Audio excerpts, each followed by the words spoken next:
but it is like you do become quite in a silo. But it's also like, for instance, just going like, I'm not going to dwell on it, but like I messaged you something on Twitter today. I did not send it to 10,000 Corbyn fans, and I did not send it to Trump fans. It got linked to on a forum, and then as like in a, like, I'm not saying it was purposely designed for a dog pile. Dogpiling's when you literally, it's rather than saying a pylon, you put something right in front of the people you know that's not going to agree with it. And anyway, so like that ability to speak one to one, like, and that's obviously how like sting operations worked, when they would get someone to do, if you will bring the World Cup here, if you give us 4 million quid type of mics under the table. And it's knowing the audience you're speaking to. Like, you have no idea, hearing that out of context, whether that was like Dom Jolly having a laugh with someone, or if it was someone generally trying to do that kind of deal. And it's like all these different things are all, and we've not even touched on deep fakes. Like, that technology now exists at scale to, like, I'm not even here right now, this is just me typing. But the like, there's a thing called Descript, where it can dub in your own voice if you've missed a word. Really?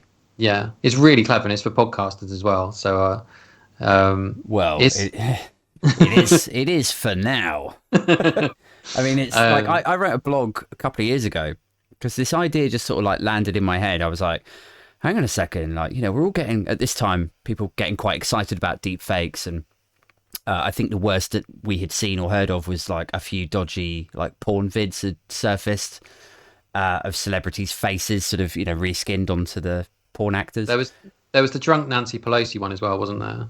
Oh, was there? I haven't seen that. They changed her voice to make it sound like she was really drunk in office. Oh, really? And it was just doctored, but again, I think they used that as an ad, as like a hate ad. Yeah. Sorry, you're in the middle of, I broke your flow.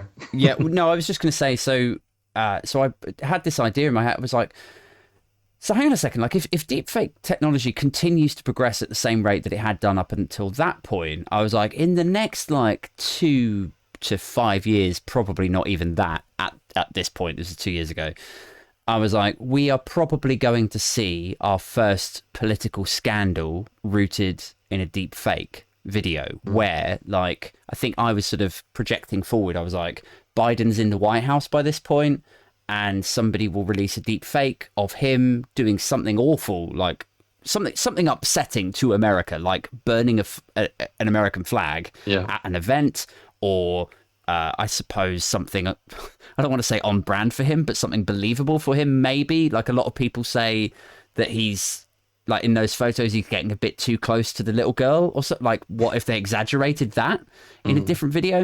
I was like, it's not outside of the realms of possibility that somebody will release that video and it will take the White House too long to verify that it's fake.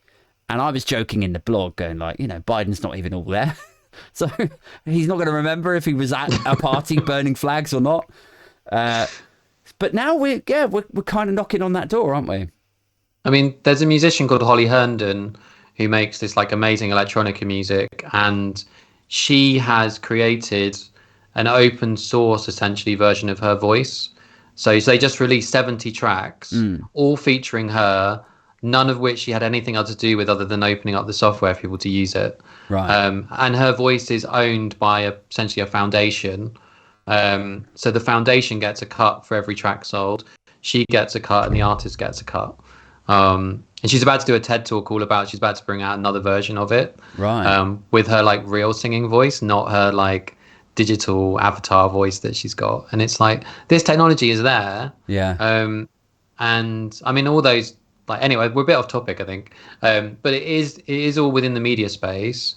And in a time where you can watch Fox News and literally hear a lie said to your face, at a time when Johnson can lie and repeat a lie and bring up things like the Jimmy Savile thing, like such an egregious use of office and a position of power, and so yeah, beneath. There's an argument to be made there. Like, why would you even need to deepfake stuff when they can just lie at will anyway, and nobody fucking checks it, right? The like, you know, when they do the Big Brother best bits when they leave the house, like when you were talking about the Express thing earlier, it's like all I'm hearing at the moment is supercuts essentially of all the worst things that Boris Johnson did.